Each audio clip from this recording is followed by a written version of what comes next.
Are we going? We are going. All right. This is a linear stabilized review where I go back to my older videos. This is episode 8, I think. I think this is episode 8. Can't tell. I go back to my older videos and just pop through them and say, hey, is this product still relevant in 2020? And by the time I catch back up to the current year, well, that'll be 1,000 things I've gone through because I have a lot of videos. Wallpaper is available in the description. Remember to check out my Patreon and Subscribestar to support the mad ravings, although you guys paid for all of these because I've had support from you guys all the way till back in the day. So I left off last time on the Dark Voice, which I still believe is an amazing tube amp. I still have it. You change the tubes, it powers everything. Doesn't have any relative flaws, like it's not going to set your house on fire. So let's move on. I did a video of a $100 DIY sous vide build. If you don't know what sous vide is, if you want a steak to be perfect, right? The inside of your steak needs to be exactly like 127 degrees Fahrenheit. And you can put it on a grill and then flip it and then hope that the inside didn't get cooked too much. Or you could bake it. You could do this reverse sear in an oven where it's slow temperature. Or you put it in a Ziploc bag, drop it under water, which is exactly 127 degrees. Let it sit there for 90 minutes. Then you take the steak out and it's perfectly cooked. It doesn't have any char, but it's perfectly cooked. And then you just let it cool down, then go tss, and then you have a perfect steak. So I built a sous vide because they used to be real expensive. They used to be a couple $100 for like the Nova ones, the Anova. Was it Anova? Whoever it was, used to charge way too much for like a water heater with a fan. So fuck them, I built my own. It cost me $100. Now you can just go on Amazon. I'll link to a modern one. I don't recommend building one anymore. Just get a modern one and be done with it. How's this light working out? Good. A little weird delay video happening underneath my screen. The Z Reviews Alpha Dogs. Well, they're not the Z Reviews Alpha Dogs, but Z Review Alpha Dogs. You know Mr. Speakers? You know, like Voce and you know the Ethers? Well, after the Mad Dogs, and the Mad Dogs were a hell of a success. I love my Mad Dogs. Those things existed. And I was pretty much bamboozled, but still loved them because it was like, oh my god, they 3D printed the cups. Those are the first commercial headphone with any sort of 3D printed part. So they 3D printed the whole back section, and then they would, you know, mount the drivers into it and then put the pads on it, and they honestly sounded great. Argons will kick the shit out of them right now, but back in the day that was like the thing. And I imagine, because I never took one apart, I imagine that the actual 3D printing process was doing all sorts of weird conical like tubes that it did nothing. It was a box. It was a box. He didn't have to 3D print it at all. I could have fucking stamped it out and been fine. But they were still damn good, the Alpha Dogs. I don't know if they were worth $1,100, which is the sort of money that the Argon should be, so that Ryan could make more, make less, and make more, and then design future headphones like those ones that look like Grados over there. Those are his. Those are an experimental pair that he sent me, which I haven't done anything with, and I'm not sure if he wants them back. They sound real good though. Audio-Technica M50X. Okay, so my thoughts on the M50s and the M50X. I haven't heard them in a while, but there's still a hatred there, mostly because people misuse them. I said the same thing when I re-reviewed the M50s. They have a very specific purpose. They're for standing at a DJ booth, a BJ booth. Where are those? They're like standing at a DJ booth, and you need to check real quick about the levels on a microphone A or B, and then you take them off. And that they're not for musical enjoyment. They never were. And there's other headphones that I recommend. Fucking hear Neumann's. These are literally for bringing to a studio, checking your levels, monitoring a mix, and then taking them off. You're not supposed to enjoy these. I fucking enjoy these. Especially on a tube, they turn into enjoyable headphones. So, I mean, that's doing the same job as the M50X, but the M50X is just painful and popular. And I don't get it. Like, no one should be striving for that sort of, like, aggressive, especially with the pads being crap. So I still don't recommend M50s or M50X or whatever the fucking next revision will be. I'm sure there'll be another revision. The modified Ship 9500s. I don't know if you could see it through the... Actually, I do know if you could see it through the thumbnail. You see, it looks like there's boobs. Big boobs hanging off the the cups. Yeah, remember I said that's the first 3D printed headphone? Well, there's the second one. Someone just literally tried to make Ship 9500's clothes back by making these cups that you'd stuff, and then you'd put these massive like pads from the things on there, and it actually sounded not terrible. There was no reason to do that, but I thought it was a gas, and the guy sent me all the parts, and I put them on my Ship 9500s. I think I still have that pair somewhere. I still have the cups too. So, I mean, those will end up in a yard sale when I am truly looking to sell something for high dollars, because it's a high dollar product. Moving here, the Bifrost Multi-DAC, the first multi-DAC that I DAC'd. Multi-bit DAC, not DAC, multi. And I fought that against my, right there, in fact, set up over there is my Emotiva XPA2, which is the big fucking skinny DAC. It's big and fat, but skinny. And that was like a $400 DAC when it came out, and then I got it for like $250. This is back when that's all Zeals could afford, and no one was sending me anything.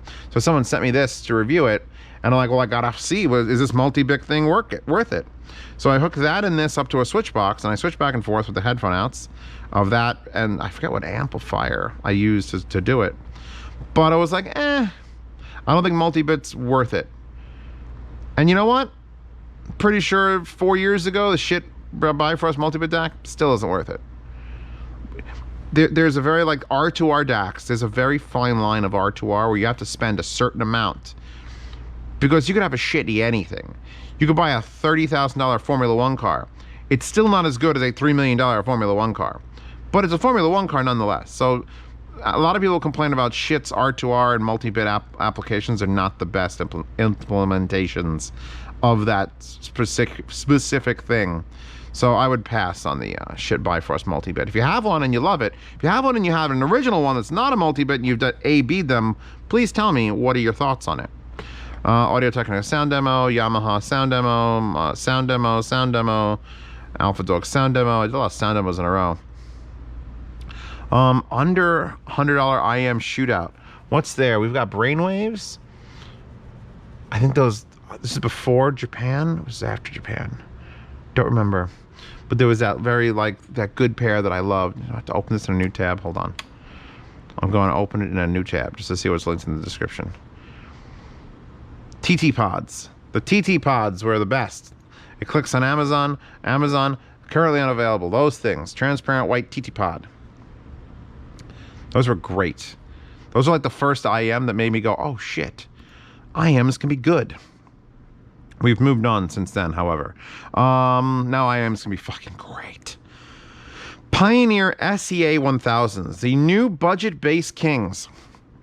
So, that was the first pair of headphones I modified the cable, because it came with like a 20-foot, I'm not joking, a 20-foot attached cable. Beautiful cable, fabric. The headphones are cheap as shit. I still have them. I had to put different pads on them. You know what? I'd still recommend the Pioneer SEA 1000. They still show up. They're in that, I have that headphone book that someone gifted me.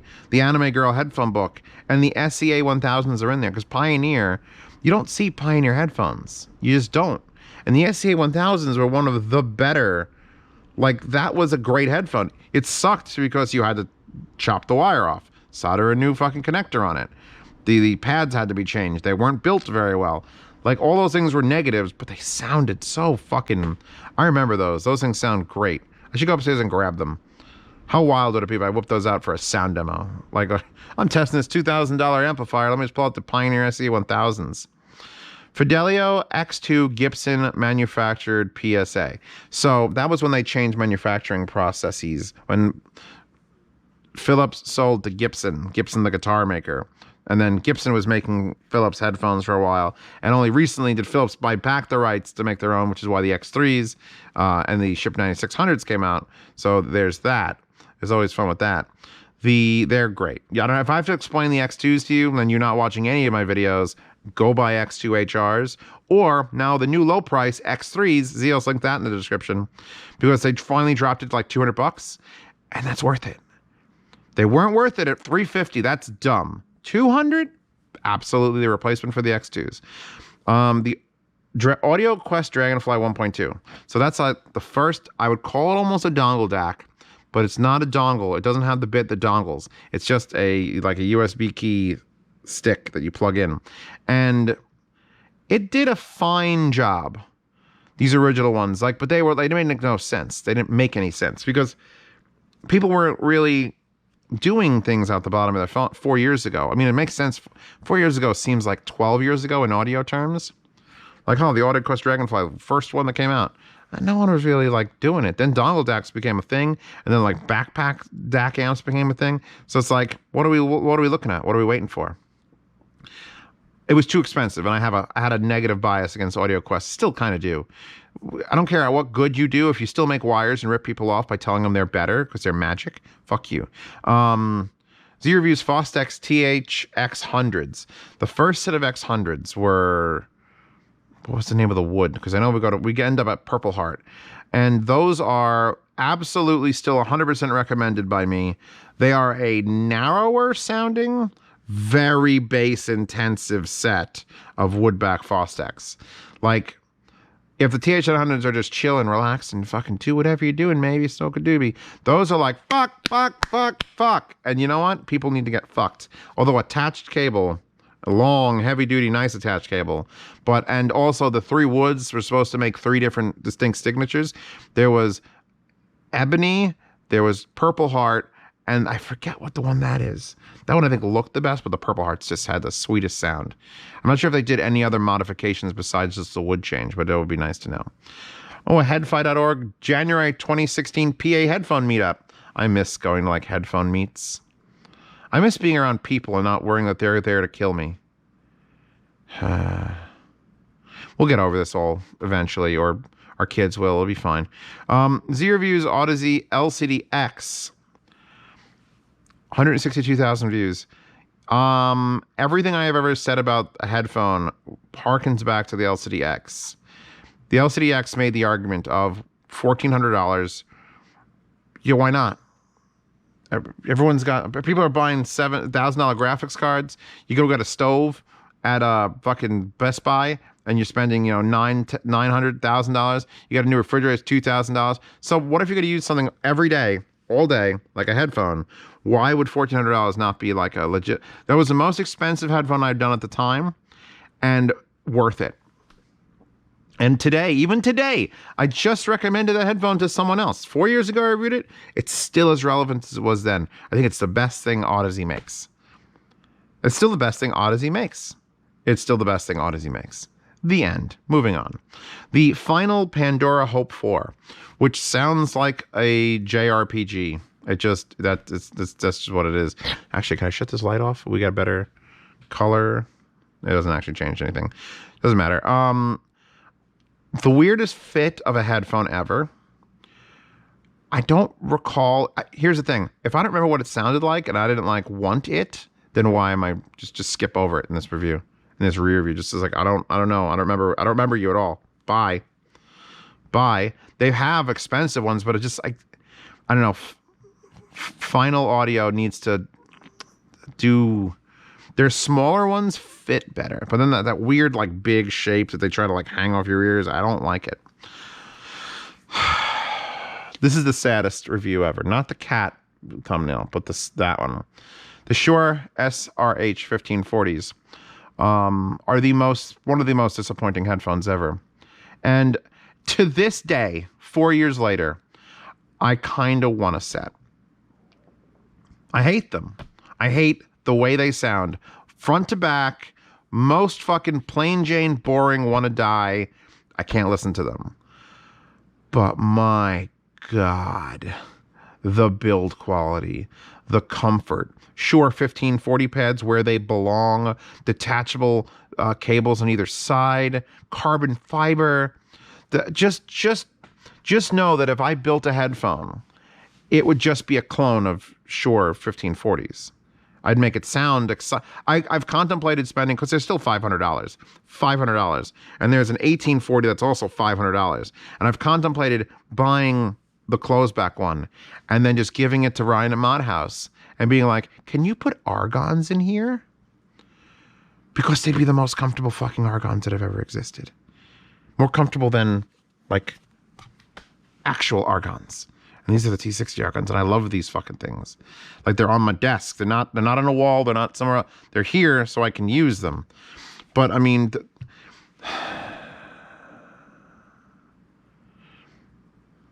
I really my somber should indicate how disappointed I am with those. So we got sound demo, cat, sound demo, sound demo, sound demo. 2016's Patreon, IRC, and Z-Review sub-announcements 4 years ago. I did announcement videos. Actually, it looks like the same thumbnail that I'm using for these videos. Only says 2016 instead of Redux.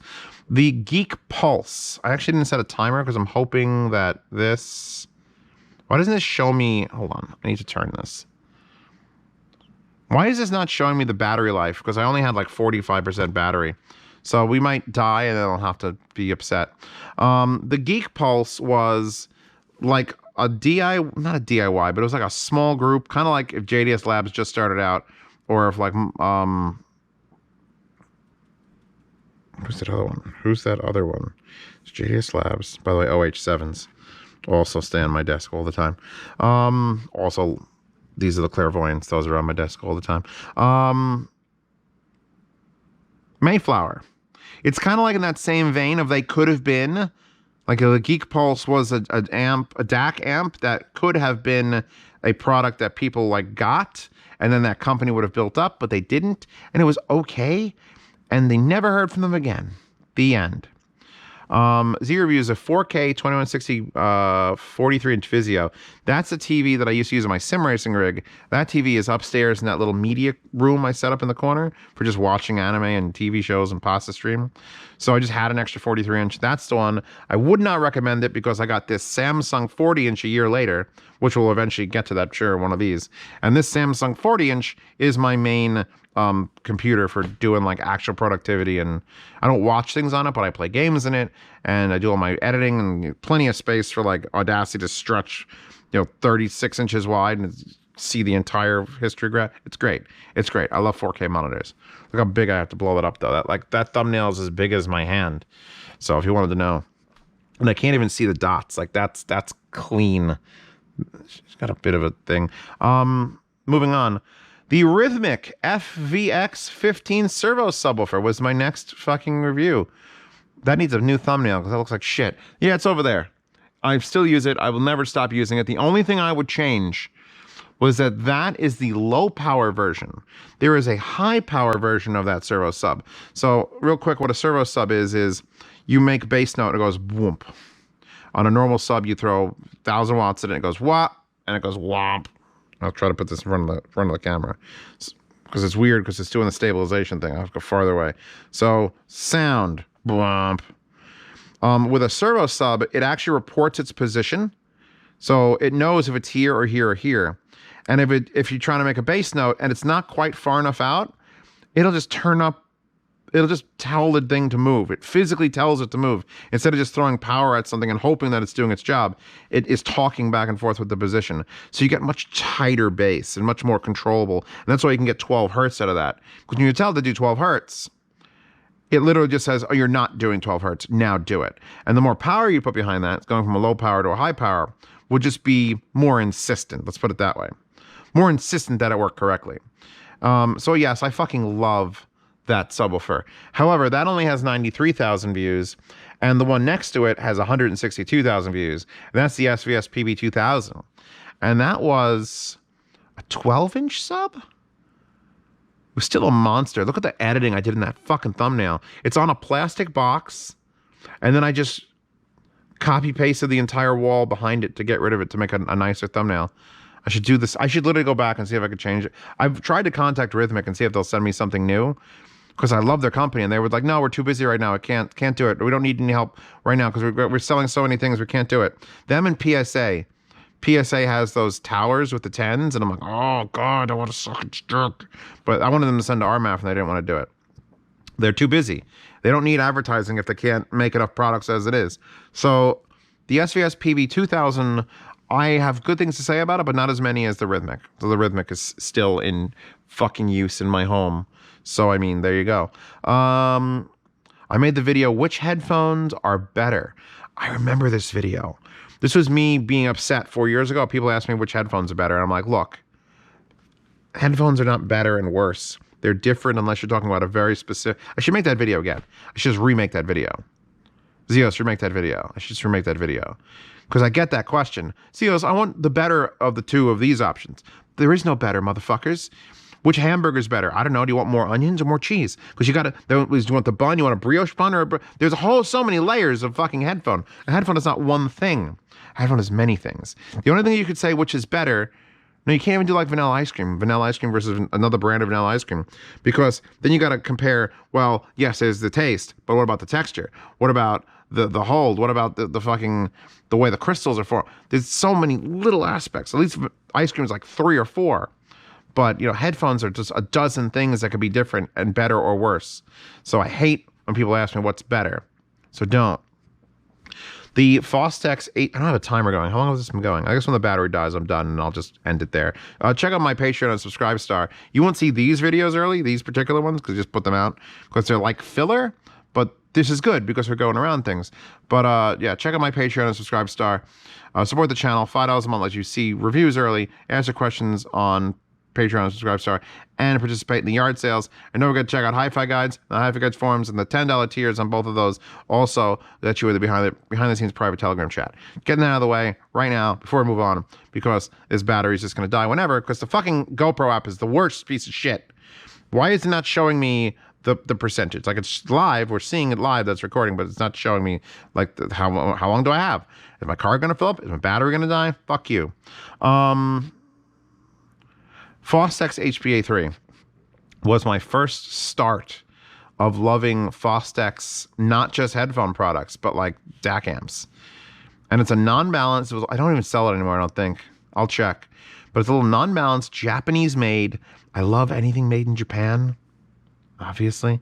I love, it was just so like niche. Like, it had a really weirdly finished box. Like, it wasn't like dressed up, there was screws on top. And it just was clean and warm, and it made me do, we'll get down to the further one, where I actually have the Fostex HP-A4BL, which is the balanced version, and I bought it. I fucking bought it from a guy, because I'm like, I need this. I need it. I don't care if it's not as powerful as everything else. I just want it for the way it sounds, and it's amazing. The Havit 366BL mechanical keyboard. That's not what you are. You're a Hex Gears. Where's the Havit? Are you the Havit? Maybe that's the Havit. I don't know. Do I still have that keyboard? Did someone send it to me? I reviewed a Havit 366BL, and it's purple, and all my keyboards are purple. That looks more like the purple that this is. I would have had to have changed out the key cap.